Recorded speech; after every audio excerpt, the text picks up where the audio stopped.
Bonjour à tous, je m'appelle Sébastien Berriot, je suis journaliste et rédacteur en chef adjoint à France Bleu Roussillon. C'est la station locale de Radio France, service public, ici à Perpignan, dans les Pyrénées-Orientales, en Catalogne française. Alors depuis le début du confinement en France, à la mi-mars, on a dû, nous, journalistes de France Bleu Roussillon, revoir complètement notre façon de travailler, je dirais quasiment de A à Z. Là, je me trouve dans le studio principal de France Bleu Roussillon, qui est vide, comme d'ailleurs quasiment le reste de la station.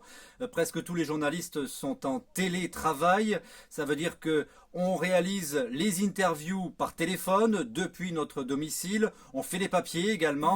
On rédige les papiers à la maison. On présente aussi certains journaux d'information depuis notre domicile, ce qui est assez inédit, il faut le dire, parce que présenter un journal depuis sa salle à manger ou bien sa chambre à coucher, c'est assez spécial. On n'avait jamais imaginé pouvoir se retrouver dans ce genre de situation par le passé. Les reportages sur le terrain sont beaucoup moins nombreux. Il y a des reporters qui vont sur le terrain, mais ils sont soumis à des règles sanitaires qui sont très strictes, le port du masque, des gants, une perche également qui est nécessaire pour avoir une distance de sécurité suffisante avec les interlocuteurs. On a revu également notre façon de faire de l'antenne, c'est-à-dire qu'on s'est rapproché des autres stations de France Bleu qui sont autour de nous dans la région. France Bleu Occitanie à Toulouse, France Bleu Gare Lozère à Nîmes et France Bleu Hérault à Montpellier, et puis nous donc France Bleu Roussillon à Perpignan. On diffuse tous les matins